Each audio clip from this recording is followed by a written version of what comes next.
Shalom from Israel, I'm Barry Segal, and this is a special edition of VFI News dedicated to commemorating the October 7, 2023 Hamas massacre of Israelis, which started this war that Israel is fighting now. Now, today is October 7, 2024. It is the first anniversary of the massacres carried out against Israeli communities by the Gaza-based Hamas terrorist organization. That attack was the most deadly event for the Jewish people since the Holocaust. And as I'm filming this, we're still fighting the war that started that day. Now, part of that battle is the ongoing search for the remaining hostages.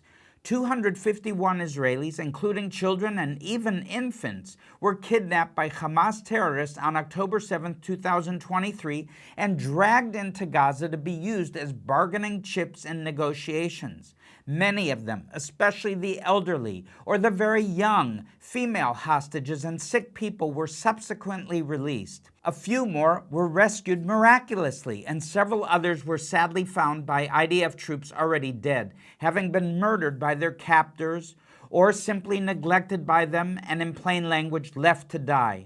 According to the testimony of some of the female hostages who were later released, they were also subjected to sexual abuse in captivity and were cruelly tormented in many other ways, some kept in cages. These are war crimes and crimes against humanity by any legal definition. The United Nations and most world governments have given little attention to this fact, although recently there have been some stronger statements made by UN Secretary General Anthony Guterres, too little too late, my friend, who is powerless to do much beyond making statements.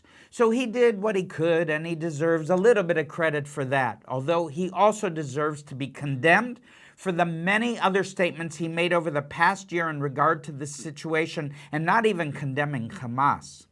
Many other officials of the UN, the EU, and many world governments should also be condemned and should be deeply ashamed of themselves for the morally bankrupt and frankly despicable way they've handled themselves in all this situation as those who are in positions of authority, whether we voted for them, chose them or not, so that we will have a better correct attitudes towards Israel. That's what we need today.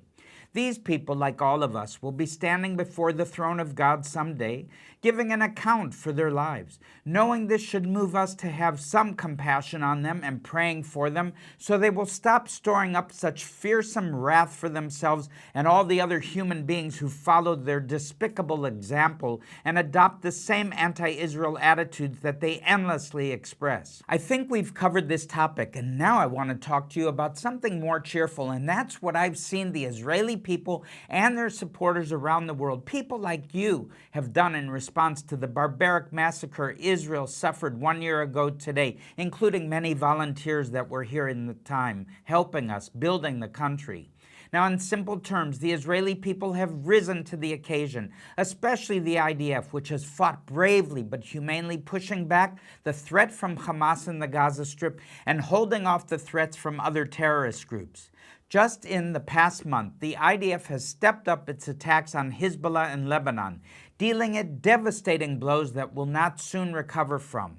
The IDF has also defended Israel against ballistic missile attacks from Iran itself, the head of the snake, once back in April and again just this last week. The people of Israel have also done amazing things in this crisis, standing strong against the many attacks that have been launched against us.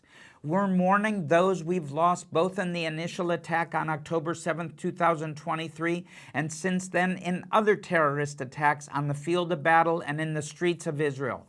But we're also celebrating new lives, with a slightly larger number of babies being born in Israel over the past year than most other years.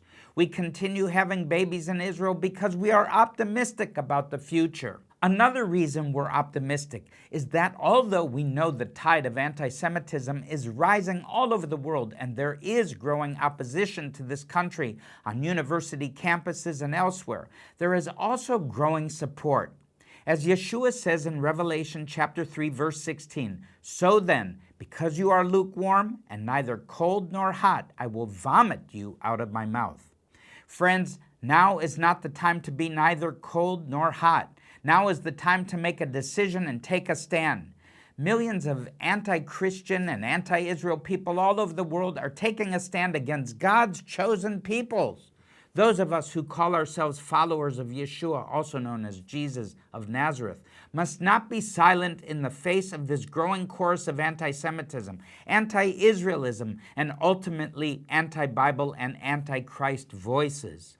On this first anniversary of the October 7th massacre, I hope you will find your voice if you haven't already. I hope you will renew your determination to pray for Israel and to use whatever influence you have in whatever circles you have it in to speak up for Israel. If you can do more than pray and speak up, please visit our website, visionforisrael.com, and click on the Projects tab. There you'll see different ways you can offer practical support to our efforts to care for and comfort all the people of Israel in this time of trial and hardship. Until next time, friends, I'd like to take a moment of silence to remember those whose lives were lost from and on October 7th, 2023.